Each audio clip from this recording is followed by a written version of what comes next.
உரையை வந்து தமிழில் தான் அமைச்சுக்கிறேன். Hope that is fine.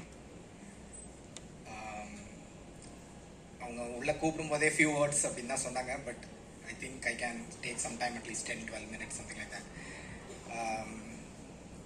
முதலில் என்னை இங்கே பேச அழைத்தமைக்கும் நூல் வெளியிட வாய்ப்பளித்தமைக்கும் நன்றி. அபிலாஷ் அவர் தான் என்னை அழைத்தார். ஸோ அவர் மேலே எனக்கு ஒரு பெரிய மரியாதை உண்டு, 2 வகையில். ஒன்று வந்து அவருடைய இலக்கிய பங்களிப்பு, சிந்தனை, இந்த மாதிரி விஷயங்கள். முதல்ல அவர் வந்து ஒரு வட்டத்துக்குள்ள அடைக்க முடியாது. அவர் வந்து ஒவ்வொரு இது மாறிட்டே இருக்கார். ஒரு நாவல் எழுதுவார், அதுக்கப்புறம் ஒரு தத்துவத்தில் அவர் ஆர்வம் இருக்கும். திடீர்னு ப்ரூஸ்லி பற்றின ஒரு புத்தகம் வெளியிடுவார். ஸோ அந்த மாதிரி ஹீஸ் வெரி மச் மல்டிஃபேசட்டட்.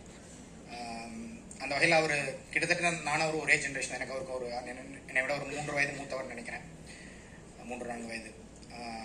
அந்த வகையில் எங்கள் ஜென்ரேஷனில் வந்து பொதுவாக நம்ம சக ஜென்ரேஷனில் இருக்கிறவங்கள வந்து இன்ஸ்பைரிங் அப்படின்னு சொல்கிறதுக்கு கொஞ்சம் சங்கடப்படுவோம் இல்லையா? பட் நான் வெளிப்படையாக சொல்லலாம், he's one of my inspirations அப்படின்ட்டு.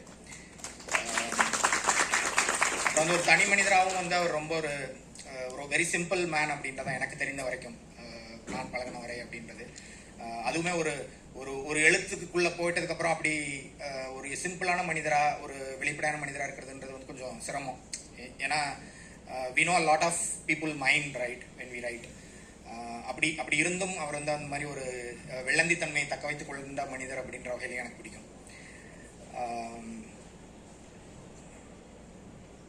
ஒன்று, இப்போ இவங்க மினி கிருஷ்ணன் அவங்க வந்து உரையாற்றுறாங்க. In fact that is also very much inspiring. ஏன்னா அவர் ஒரு குறிப்புகளோடு வந்தார். ஆனால் அதில் இருக்கிற எதையும் இல்லாமல் ஆன் த ஃப்ளோவில் வந்து மொழிபெயர்ப்பு சம்மந்தப்பட்ட நிறைய விஷயங்கள். It's actually a good keynote address. அந்த கண்டென்ட் ரிச்னஸ் அப்படின்ற வகையில் நான் ஒரு நல்ல பேச்சாளர் கிடையாது, எனக்கு அது தெரியும். ஸோ அந்த மாதிரி என்ன மாதிரி இவங்களுக்கு வந்து இன்ஸ்பைரிங்காக இருக்கிற அவங்களுக்கு வந்து நன்றி. ஃபர்ஸ்ட் நான் பேசுறதுக்கு முன்னாடி சில டிஸ்க்ளைமர் சொல்லிடுறேன். நான் வந்து ஒரு நிறைய கவிதைகள் வாசிக்கிறவங்க கிடையாது, கவிதைகள் எழுதுறவனும் கிடையாது. ஒரு 2-3 கவிதை தொகுப்பு எனக்கு வந்திருக்கு, ஆரம்ப காலத்தில் நான் எழுதியிருக்கேன். பட் என்ன அந்த மாதிரி அந்த அடையாளத்தோட வைத்துக்க மாட்டேன். ஸோ என்ன வந்து ஒரு ஹைக்கூ கவிதை வெளியீட்டுக்கு கூப்பிட்டதுன்றது ஒரு ஸ்லைட் முரண் தான்.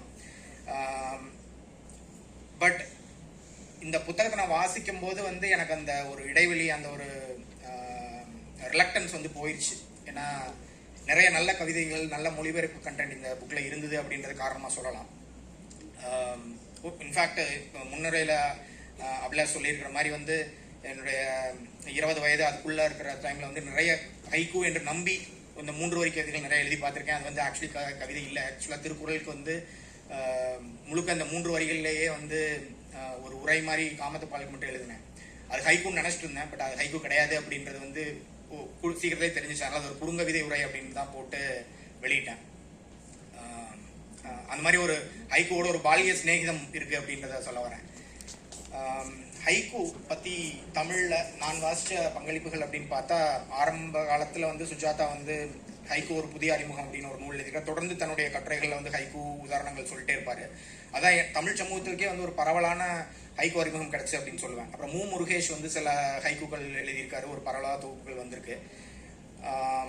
யுவன் சந்திரசேகர் வந்து பெயரற்ற யாத்ரீகன் அப்படின்னு ஒரு தொகுப்பு, மொழிபெயர்ப்பு தொகுப்பு ஹைக்கூ இதே மாதிரி தொகுப்பு கொண்டு வந்திருந்தாரு. அது ஒரு முன்னோடி முயற்சி. அபிலாஷ் வந்து உயிர்மை இதழில் வந்து ஒரு நீண்ட கட்டுரை எழுதியிருந்தார், ஹைக்கூக்களை மொழிபெயர்த்தும் அதை பற்றி எழுதியும். ஸோ அதுவும் வந்து ஒரு நல்ல அறிமுகம். அப்புறம் வந்து இயக்குனர் மிஷ்கின் வந்து எழுத்தாளர் பிரபஞ்சனோட சேர்ந்து நத்தை போன பாதையில்னு ஒரு தொகுதி, அதுவும் ஹைக்கூ மொழிபெயர்ப்புகள் தொகுப்பு தான். அதுவும் வந்து ஒரு முக்கியமான தொகுப்பு.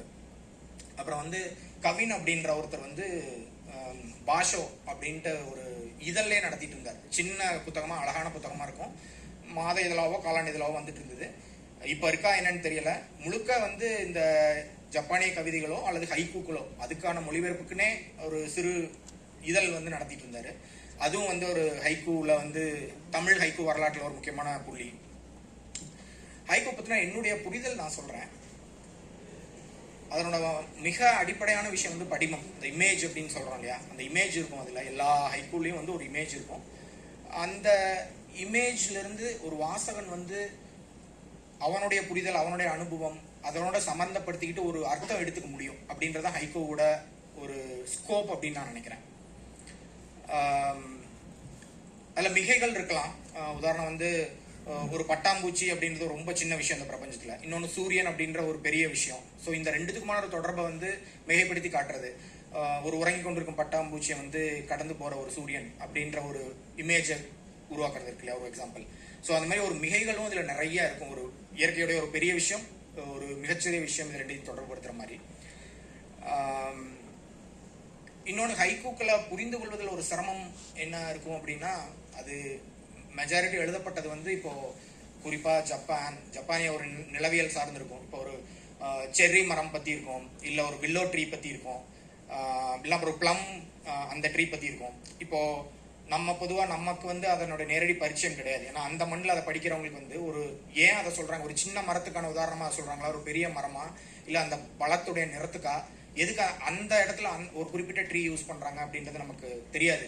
ஸோ அந்த ஒரு கேப் இருக்குது. நம்ம ஒரு ஹைக்கூக்களை வாசிக்கும் போது புரிதல் அந்த ஒரு இடைவெளி இருக்கிற வாய்ப்பு இருக்கு.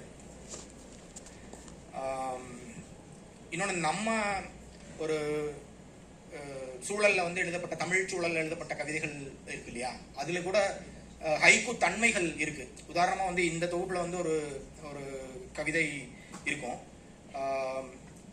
ஆஸ்பத்திரி படுக்கை விரிப்புகளில் குருதி, சூரியோதயம்.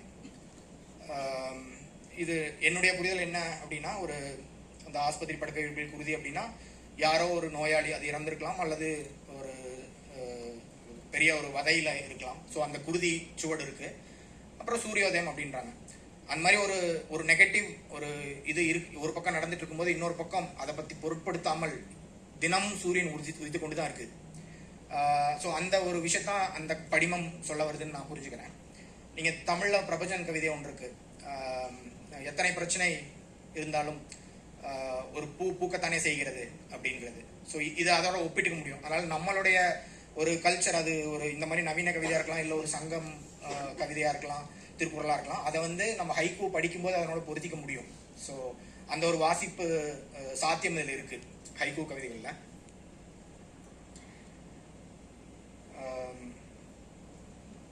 அடுத்தது வந்து இந்த தொகுப்பு பத்தி சுருக்கமாக சொல்றேன்.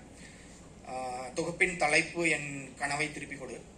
அவங்க என்னை அறிமுகப்படுத்தும் போது இது என்னுடைய தொகுப்பு, அதை அபிலாஷ் மொழியை பேசிருக்காங்க அப்படின்னு சொன்னாங்க. அது ஒரு பிழை தகவல். இந்த தொகுப்பில் இருக்கும் கவிதைகள் எல்லாமே வந்து முன்னோடி கவிஞர்கள் பல நூற்றாண்டுகள் முன்னாடி ஜப்பான்லேயோ அமெரிக்காவிலையோ அல்லது சமகாலத்தில் எழுதப்பட்ட சில வேற்றுமொழி கவிதைகளை கிரைஸ்ட் யூனிவர்சிட்டி மாணவர்கள் மொழிபெயர்த்திருக்கிறாங்க. அதை வந்து தொகுத்திருப்பது அபிலாஷும் தஸ்னீம் நசீர் அப்படின்ற மாணவியும். ஸோ அதுதான் இந்த புத்தகத்துடைய அறிமுகம். இப்போ இந்த புத்தகத்தில் வந்து எனக்கு தெரிஞ்சவரை ஒரு 99 ஹைக்கூ கவிதைகள் பட்டியலிட்டிருக்காங்க. ஒரு 17 பேர் அபிலாஷ் உட்பட ஒரு 17 பேர் இதில் வந்து கான்ட்ரிபியூட் பண்ணியிருக்காங்க. கான்ட்ரிபியூஷன்னா அந்த கவிதைகளை மொழிபெயர்த்து இதில் கொடுத்துருக்காங்க. இதில் முக்கியமான விஷயமா நான் பார்க்கறது வந்து இதில் நிறைய பெண்கள் பங்களித்திருக்காங்க. பொதுவாக எழுத்து இந்த மாதிரி விஷயங்கள்ல வந்து படைப்பு இதில் வந்து பொதுவாக வந்து ஒரு ரிலக்டன்ஸ் இருக்கும் பெண்கள் போகிறதில்ல. ஆனால் இதில் வந்து நிறைய பெண்கள் கான்ட்ரிபியூஷன் இருக்குன்றது ரொம்ப வரவேற்கத்தக்கது.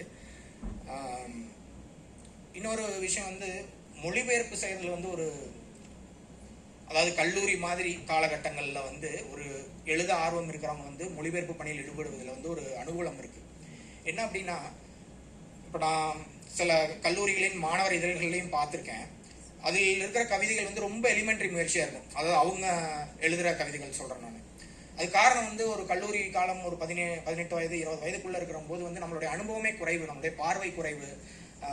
அந்த இடத்துல வந்து நம்ம ஒரு கவிதையோ அல்லது ஒரு படைப்போ எழுதும்போது அது வந்து ரொம்ப ஒரு சிறுபிள்ளைத்தனமாக இருக்கிற வாய்ப்பு இருக்கு. ஆனால் இந்த வயசில் வந்து மொழிபெயர்ப்பில் ஈடுபடுவதில் அனுகூலம் என்னன்னா, உங்களுக்கு வந்து ஏற்கனவே எதை மொழிபெயர்ப்போம், நம்ம ஒரு ஏற்கனவே எஸ்டாப்ளிஷ் பண்ணப்பட்ட ஒரு நல்ல படைப்பை தான் மொழிபெயர்ப்போம். அப்போ ஏற்கனவே உங்களுக்கு ஒரு 50% சேலஞ்ச் முடிஞ்சிருது. படைப்பு நல்லா இருக்குமா இல்லையான்ற கவலை இல்லை. உங்களுக்கு ஒரே சேலஞ்ச் என்னன்னா, அதை சரியா நான் என்னுடைய மொழியில சொல்றேன்னா அப்படின்றதான். ஸோ அதனால மாணவர் பருவத்தில் வந்து மொழிபெயர்ப்பு செய்வது அப்படின்றது வந்து ஒரு நல்ல பயிற்சி, அடுத்து நல்ல படைப்புகள் எழுதுறதுக்கு. ஏன்னா உங்களுக்கு வந்து நீங்க விரும்பியோ விரும்பாமலையோ நல்ல படைப்புகளை நீங்களே படிக்க ஆரம்பிச்சிருவீங்க. அடுத்து மொழிபெயர்க்கும் போது அது இன்னும் ஆழமா புரிஞ்சுக்க முயற்சி பண்ணுவீங்க. ஸோ ஒரு வாசிப்பு தான் எழுத்துக்க ஒரு ரொம்ப ஒரு படிக்கல் இல்லையா? ஸோ அது இயல்பா நடந்துருது அப்படின்றனால இது ஒரு நல்ல.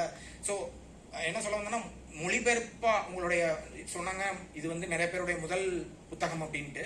ஒரு மொழிபெயர்ப்பா நீங்க அதை வச்சிருக்கிறது அப்படிங்கிறது வந்து ஒரு நல்ல தேர்வு அப்படின்னு சொல்ல வரேன்.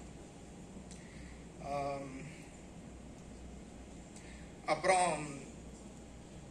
சில இந்த தொகுப்புல வந்து சில சொற்தேர்வுகள்லாம் வந்து மொழிபெயர்ப்பு பண்ணது 2 பார்ட். ஒன்று வந்து என்னுடைய புரிதல், ஏன்னா இங்க மொழிபெயர்ப்பில் ஜாம்பான்கள்லாம் இருக்காங்க. ஸோ அதனால என்னுடைய புரிதலில் நான் என்னுடைய மொழிபெயர்ப்பு அனுபவத்தில் மொழிபெயர்ப்புன்றது 2 பார்ட் வச்சுக்குவேன். ஒன்று வந்து சொற்களின் தேர்வு, சாய்ஸ் ஆஃப் வேர்ட்ஸ். இன்னொன்று வந்து அந்த ஃப்ளோ கெடாம வெறுமனே வார்த்தைக்கு வார்த்தை மொழிபெயர்ப்பு இல்லாமல் ஒரு வாசகனுக்கு படிக்கும் போது மொழிபெயர்ப்புனே தெரியாம இயல்பாக இருக்கும் அந்த ஆற்றலுக்கான நடை இருக்கு இல்லையா? அது மொழிபெயர்ப்பில் 2வது முக்கியமான விஷயம். இதுல முதல் விஷயம் இந்த தொகுப்புல பாத்தீங்கன்னா நிறைய இடங்கள்ல வந்து சாய்ஸ் ஆஃப் வேர்ட்ஸ் எனக்கு ரொம்ப ஆச்சரியமா நல்லா இருந்தது. உதாரணம் வந்து ஒரு குக்கு அப்படின்ற பறவை பத்தி சொல்லும் போது அந்த சந்தனயத்துக்காக கோகிலம் அப்படின்னு சொல்லியிருந்தாங்க. அது வந்து ஒரு குயில்னு சொல்லிக்கலாம், இல்லை குக்குனே கூட பயன்படுத்தலாம். கோகிலம் அப்படின்ற சொல் பயன்படுத்தப்பட்டு அந்த ரசிக்கிற மாதிரி இருந்தது. அப்புறம் வந்து ஒரு சூரிய ஒளி அப்படின்ற இடத்துல வந்து அந்த இடத்துல கதிரொலி அப்படின்ற ஒரு சொல்ல பயன்படுத்துறாங்க. இந்த மாதிரி நிறைய உதாரணங்கள் சொல்லலாம். ஸோ அது மாதிரி சொற்தேர்வுகள் வந்து சிறப்பா நிறைய இடங்கள்ல பார்க்க முடியுது. அப்புறம் அந்த தொகுப்புல நான் 2வது முக்கியமான விஷயமா வந்து ஃப்ளோ. ஸோ அதுலேயுமே வந்து நிறைய நல்ல உதாரணங்கள் இது பண்ண முடிஞ்சுது. ஸோ எனக்கு பிடித்த ஒரு சில கவிதைகள் வந்து இதில் படித்து காட்டலாம் அப்படின்னு நினைக்கிறேன். முதல் கவிதை, இது மூலக்கவிதை எழுதுவது யாருன்னு தெரியல, அனானிமஸ். சிந்தி அப்படின்றவங்க மொழிபெயர்த்திருக்காங்க. கருப்பு நாய் விளக்காக மாறுகிறது பனி நிறைந்த சாலையில். ரொம்ப அந்த ஒரிஜினல் கவிதையே ரொம்ப நல்லா இருக்கு. ஆங்கில வழியில் படிக்கும்போது அது வந்து தமிழ் எழுதும்போது ரொம்ப சிறப்பாக வந்திருக்கு. அடுத்தது வந்து இசா அப்படின்ற கவிஞர் எழுதினது, சித்தார்த்தா அப்படின்றவர் மொழிபெயர்த்திருக்காரு. மகாபுத்தரின் நாசியிலிருந்து வருகிறது ஒரு தகைவிலான் பறவை. அடுத்தது இதுவும் இசான்றவங்க எழுதினது தான், ஹரிதான்றவங்க மொழிபெயர்த்திருக்காங்க. எவ்வளவு மௌனம் ஏரியின் அடியிலும் மேகத்தின் உச்சியிலும். எப்பவுமே வந்து இந்த இது இருக்கு இல்லையா, ஒரு நம்ம உயரத்துக்கு போயிட்டா தனிமையில தான் இருப்போம் அப்படின்றது, அதை ஒரு இன்னொரு வகையில ஒரு காட்சி படையமா இதுல அழகா வந்திருக்கு. இன்னொரு கவிதை இசா. எனக்கே இந்த கவிதையை பட்டிடும் போது தான் ரோல நான் இசா அப்படின்ற ஹைக்கூ கவிஞருடைய ரசிகனும் அப்படின்னு தோணுது. ஏன்னா நான் பிளான் பண்ணி இது எடுக்கல, but after listing I realise that there are lot of poems from Issa. இதை மொழிபெயர்த்திருக்கிறவங்க வந்து சுபிக்ஷா தேவி. முதிர்ந்த நாய் வழிகாட்டுகிறது, குடும்ப கல்லறைக்கு செல்கிறேன். அது ரொம்ப ஒரு டிஸ்டர்பிங்கான ஒரு காட்சியா இருக்கு. ஏன்னா என்னோட முன்னோர் யாரோ அவங்க இறந்திருக்காங்க, அவங்களோட கல்லறைக்கு போறதுக்கு எனக்கு என்னுடைய நாய் வழிகாட்ட வேண்டியது இருக்கு அப்படின்ற அந்த ஒரு முரண் நல்லா வந்திருக்கு. அடுத்தது வந்து கெயில் புல் அப்படின்றவர் எழுதின கவிதை, அபிலாஷ் மொழிபெயர்த்திருக்காரு. ரயில் விசில், ஓய்வுற்ற நடத்துனர் கை கடிகாரத்தை ஒப்பு நோக்குகிறார். அதாவது ஒரு ரிட்டையர்டான ஆளு, ஆனா அந்த ரயில் விசில் வந்து இன்னும் அவரெல்லாம் மறக்க முடியல, அவர் வேலிடேட் பண்றாரு இப்ப கூட. ஸோ அந்த மாதிரி ஒரு கவிதை. அடுத்து பூசன் எழுதின கவிதை, ஸ்ரீ சுவாதி மொழிபெயர்ப்பு. ஒவ்வொரு உதிர்விலும் கூடுதல் வயதாகும் பிளம் கிளைகள். நம்ம வயதாவதல் அப்படின்றத வந்து பல விதமா சொல்லுவோம். ஏன்னா நம்ம நிறைய கத்துக்கிறோம், வளர்றோம், அந்த மாதிரி. இது எப்படி சொல்லுது அப்படின்னா, ஒரு உதிர்வு, ஒரு அந்த இலை உதிர்வு, மலர் உதிர்வு, இது மாதிரி இருக்கலாம். அந்த உதிர்வுல வந்து நான் ஏஜ் ஆயிட்டு இருக்கேன் அப்படின்ட்டு ஒரு பிளம் மரத்துடைய காட்சி நல்லா இருக்கு. அடுத்து இன்னொன்று சைஃபு ஜோ அப்படின்ற அவருடைய கவிதை, நவ்யா அப்படின்றவங்க மொழிபெயர்த்திருக்காங்க. குட்டி குழந்தை மலரை காட்டினாலும் வாயை திறக்கிறது. குழந்தையை பொறுத்தவரை எல்லாமே உணவு தான் இல்லையா? பிடிச்சதை பத்தி நிறைய சொல்லிட்டேன். நான் எப்பவுமே என்னுடைய படைப்பை முன்வைக்கும் போது வந்து எனக்கு பாராட்டுக்கள் வரும் இல்லையா, அது சந்தோஷம் நிச்சயமா. பட் எனக்கு ஆக்ஷனபிள் என்ன இருக்கும், எனக்கு அதை வர கொஞ்சம் விமர்சனங்கள் இருக்கு இல்லையா, அது என்னன்னு தெரிஞ்சுக்கலாம் அப்படின்ட்டு தான் ஒரு ஆர்வம் இருக்கு எனக்கு. ஸோ நான் இந்த தொகுப்பில் எனக்கு கேப்ஸ் அப்படின்ற மாதிரி, அதாவது இம்ப்ரூவ்மெண்ட் பண்ணலாம், நல்லா இருந்தால் நல்லா இருந்திருக்கும் அப்படின்ற மாதிரி தோன்ற சில விஷயங்களையும் சொல்லலாம்னு நினைக்கிறேன். ஒன்று, இந்த தொகுப்பு வந்து ஒரு ஹைக்கூ கவிதை அதன் துவக்கம் முதல் நவீன காலம் வரையில் அடைந்துள்ள மாற்றங்களை, அதன் சாத்தியங்களை அறிய ரசிக்க விரும்புவோருக்கான நூல் அப்படின்னு கிளைம் பண்ணுது. பட் ஆக்சுவலாக அந்த பிக்சர் நமக்கு இதில் கிடைக்குதா அப்படின்னு கேட்டால் சந்தேகம் தான் சொல்லுவேன். ஏன்னா முதலில் இது கால வரிசைப்படுத்தப்படவில்லை, ரெண்டாவது நிலவியல் ரீதியாக பிரிக்கப்படவில்லை. அதனால இது வந்து ஒரு ஒரு பஞ்ச் ஆஃப் ரேண்டம் போயம்ஸ் அப்படி தான் எனக்கு தெரியுது. எனக்கு இதில் ஒரு படிநிலை வளர்ச்சியோ அல்லது இதுவோ இருக்கிற மாதிரி எனக்கு தெரியல. இருக்கணும்னு கட்டாயம் இல்லை, but when we claim that அப்படின்ற போது கொஞ்சம் அது இருந்திருக்கலாம் அப்படின்றது தோணுது. ஸோ அது ஒரு பார்ட்டு. சில கவிதைகள் ரிப்பீட்டேட்டிவாக இருந்தது, அது திட்டமிட்டதா என்னன்னு தெரியல. கிட்டத்தட்ட ஒரு 7-8 கவிதைகள் வந்து, அதாவது 2 எழுத்தாளர்கள் மொழிபெயர்த்து வேற வேறு பக்கங்களில் இருக்கிற கவிதைகள். ஆப்வியஸ் இது வந்து ஒருவேளை திட்டமிட்டதாக இருந்தால் கூட அதை ஒப்பிட்டு கூட வைத்திருக்கலாம் அப்படின்னு நான் நினைக்கிறேன். ஏன்னா வாசகனுக்கு வந்து ரிப்பீட்டேட்டிவ்னு தோன்றதை விட தெரிந்தே வந்து தொகுப்பில் வந்து இப்படி பட்டியல் இருக்காங்க அப்படின்னு தெரியும் போது கொஞ்சம் ஒரு நிம்மதி இருக்கும் இல்லையா? ஸோ அந்த விஷயம். பிழைகள் இருந்தது, முக்கியமாக சந்தி பிழைகள், சில எழுத்து பிழைகள், அதை கொஞ்சம் சரி பண்ணலாம்னு நினைக்கிறேன். அடுத்த முறை கவனமாக இருக்கலாம் அப்படின்ட்டு. இன்னொன்று வந்து முன்னுரை இந்த எழுத்தாளர் குறிப்புகள் கூட வந்து ஒரு டிரான்ஸ்லேட்டட் வேலை இருந்தது. அதாவது நேரடி தமிழில் எழுதப்பட்டதா தோணலை, ஒரு ஆங்கிலத்தில் எழுதப்பட்டு தமிழில் மொழிபெயர்ப்பு செய்த மாதிரி இருந்தது. கவிதைகள் மொழிபெயர்க்கப்படணும் புரியுது, ஏன் முன்னுரை இதெல்லாம் மொழிபெயர்க்கப்பட்டிருக்குன்னு எனக்கு தெரியல. ஸோ அது ஒரு விஷயம் துருத்தலாக இருந்தது. சில இடங்களில் கவிஞர் மூலக்கவிஞர் பெயர்கள் இல்லாமல் இருந்தது, அது ஒரு கொஞ்சம் சரி பண்ணலாம். இன்னொன்று மூலக்கவிஞர்கள் பற்றின அறிமுக குறிப்பு இல்லை, ஏன்னா மொழிபெயர்ப்பாளர்கள் பற்றிய குறிப்பு இருந்தது. மூலக்கவிஞர்கள் பற்றின குறிப்பும் ஒரு 1-2 வரியிலாவது சொல்லியிருக்கலாம். என்ன கவிஞர், எந்த காலத்தில் வாழ்ந்தவர், இந்த மாதிரி பேசிக் விஷயங்கள்.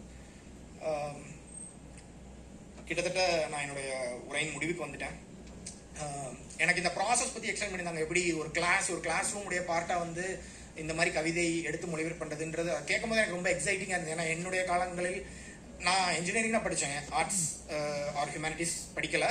இருந்தாலும் நான் என்னுடைய நண்பர்கள் பற்றி கேட்டது வரைக்கும்லாம் இந்த மாதிரி ஆன வாய்ப்புகள் நிறையா அவங்களுக்கு இருக்குதா அப்படின்னு அந்த எங்களுடைய காலகட்டங்கள் இருந்தான்னு தெரியல. இப்போ இந்த மாதிரி வாய்ப்புகள் இருக்குது அப்படின்றத எக்ஸைட்டிங்காக இருக்குது. இது வந்து நீங்கள் நல்லா பயன்படுத்திக்கணும் அப்படின்னு நினைக்கிறேன். ஏன்னா எங்களுடைய காலத்தில் பிரசுரமாகிறது பள்ளியில் அல்லது கல்லூரியில் வந்து இந்த மாதிரி இருக்கிறது அப்படின்றது தரமே ரொம்ப கம்மியாக தான் இருக்கும், வாய்ப்பும் குறைவாக இருக்கும். ஆனால் உங்களுக்கு அந்த இது இருக்குது. ஸோ இந்த புத்தகம் வந்து கிட்டத்தட்ட எனக்கு ஒரு இதழ் மாதிரி தோணுது, ஒரு புத்தகம் தொகுப்பு அப்படின்றத விட. அதனால இது ஒரு காலாண்டு இதழாக கூட நீங்கள் தொடர்ந்து கொண்டு வரலாம். ஒரு எவ்ரி குவார்ட்டர் வந்து இந்த மாதிரி இதில் மொழிபெயர்ப்புகளோ சொந்த இதோ வச்சு நீங்கள் கொண்டு வரலாம் அப்படின்னு நான் நினைக்கிறேன்.